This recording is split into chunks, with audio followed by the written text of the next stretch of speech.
I'm a little stuck, so if you could help me get out of the stuckness, that would be great. Since I've been working with this material, been trying to vibrate correctly to bring in my lover, and have done the processes and visualized and pretended. What, are you really picky or something? Very picky, yeah. Oh, you're good. Yes, yeah. Well, the reason we ask that is because when the universe yields to you the best thing that it can yield to you given your vibration, and then you say, no, universe, this isn't right, you are defying the thing that we just said you have to do. Remember, we said you have to make peace with where you are. And we wanted to begin with you because we think that this is the easiest way to hear this of maybe all of the topics that we could talk about. So did you hear us say, make peace with where you are? So let's say the universe has matched you up, not with your ideal of the perfect relationship, but with what you are right now a vibrational match to. Now, isn't that always the way that it is? Mm-hmm. In other words, what you're offering vibrationally is all you have access to. So if the universe keeps yielding to you something different than what you want, what does that mean? Does it mean the universe is making a mistake? No, it means your vibration doesn't match your ideal. And the reason this keeps happening to you is because you keep giving more attention to what you're getting and not enough attention to what you're wanting. Now, what we want, if you will try what we're going to give you here for 2 weeks, this problem will be solved. So you're ready for this? Yeah. Bring it on. So the universe yields to you someone that, as you check them out, is not the match to the list that you've made. But within that person, it is our promise to you, because we can feel the clarity of the vibration of you about that subject. You're about 85, 86, 87% in alignment with your ideal. So what the universe is yielding to you are potential partners that are about 85 to 87% of what you want. But what's happening to you is you're focusing upon the 13 to 15% of them that's wrong. And so as you focus upon the part of them that's wrong, you hold that part active in your vibration. So the universe keeps saying to you, we're giving you all that you have access to, not all that you're asking for, but all that you're letting in right now. And the reason you're not letting more of it in is because you're doing such a good job of observing what's coming in and not such a good job of remembering what you want to come in. So all you would have to do is begin with the next person that you spend any time with, making a list of their positive aspects. Practice it before you see them, practice it while you're seeing them, practice it after you've seen them. Activate within you that 85 to 87% that the universe got just right, so that you are deactivating the part of it that isn't just right, and in doing so you clean up your vibration a little bit. So the next one who comes is that much closer, and the next one who comes is that much closer. And to each of them, you don't leave them wounded as you cast them aside. Instead, each of them, because you've done such a wonderful job of activating the very best that you see in them, you leave them in a vibrational place that they're going to turn around and be attracted right into an environment or a relationship with somebody else that's right there ready for who they are, you see.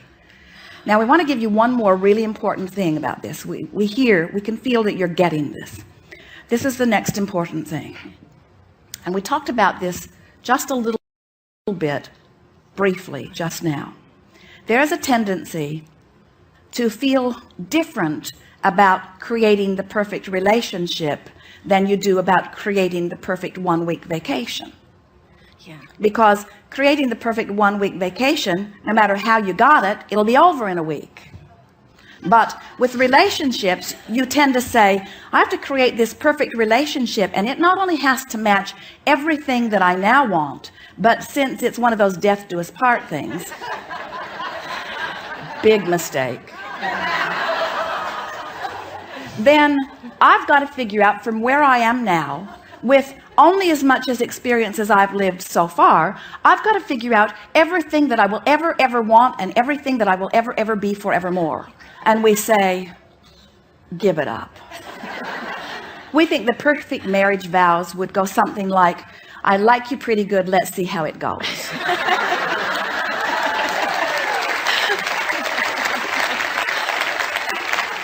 So take the pressure off yourself by acknowledging that you are an evolving being. And of course you want to factor into your intentions. I want a partner who's evolving too, and a partner who has the potential, a partner who at the core is much in vibrational resonance with me, a partner who has discovered the connection with source and all of that. In other words, there are all kinds of things that you can intend. But please make a decision that you're just going to be flexible and take that pressure off that says this has got to be forevermore. Just have a relationship 1 week vacation at a time. And before you know it, you will have attracted into your experience someone that you want to check the box, I want to stay on board for another week.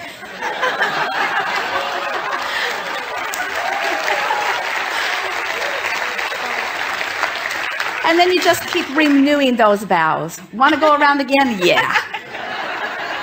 Why not?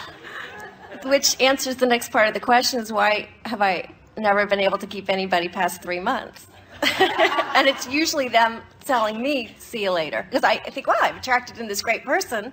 And then they're saying goodbye to me. But if you were focused upon the great aspects of that person, so that you were activating the best of them, and the best of them was meeting the best of you, they would never want to leave. What makes people want to leave is you're wanting to get it so right that you get fixated on the parts that aren't good, and then you activate the parts of them that you don't like, that they don't like either. And then they find themselves just not feeling good about life when they're with you. Not because there is not the potential for it, but because you have highlighted something in them that they thought they'd left behind, or that they want to leave behind, you see. There are no two perfect people who are going to come together and show each other only the perfect things. That doesn't exist anywhere in the universe. What there exists are multifaceted beings who have many potential activation points, and the relationship that ensues between them depends upon what each of them decides to be activated. What goes wrong with most relationships is this one gives that one complete responsibility for what's activated over here. You don't bring me flowers anymore. You don't love me the way you used to. And this one usually is giving this one complete responsibility for how this one feels. When you decide that you're responsible about how you feel, now most of that trouble dissolves in the ethers immediately, because now you have control of the way you feel. And when you have control of the way you feel, then you activate the very best in the other. Now we're going to give you something here that you don't want to hear, but we really want you to hear it anyway. Wait, that defies law. We're going to give you something that you really want to hear that you're not ready to hear. Okay. Wait, that's a waste of time. But I can hear it later on the CD. Well, we're going to tell you something that we know. Okay.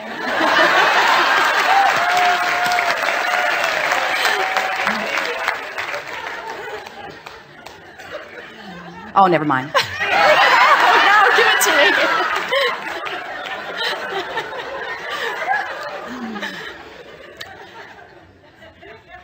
There are thousands of potential partners for you who would be equal in the satisfaction value. You're not looking for the one and only. And where the perfect partner lies is in your vibrational range between where you are and where you want to be on the subject. In other words, you've got to create the perfect partner in you, and the universe will match it. So what we're really saying is, pick somebody and make peace with it and line up with it and live happily ever after. And don't look back and second guess it. Don't say, well, I've noticed something that I don't like. Instead say, I've noticed all these things that I do like. And as I fixate on them, the best of me comes out. And when the best of me comes out, the best of you comes out. And when the best of us are here, we're having a really good time. And who cares who else could have been in the party? Who cares? It's sort of like somebody going to a fabulous restaurant and having a delicious meal and then wishing they were at some other restaurant having some other delicious meal. And we say, if you're having a delicious meal, what difference does it make how many other delicious meals are there if you're having a delicious meal, you see? And so there's something that's sort of stuck in the craw of so many of you that says, I've got to find the best one and only partner. And we say, find somebody and make them the best partner by activating the best part of them in you. Wow. Thank you. Yes, indeed. Thank you so much.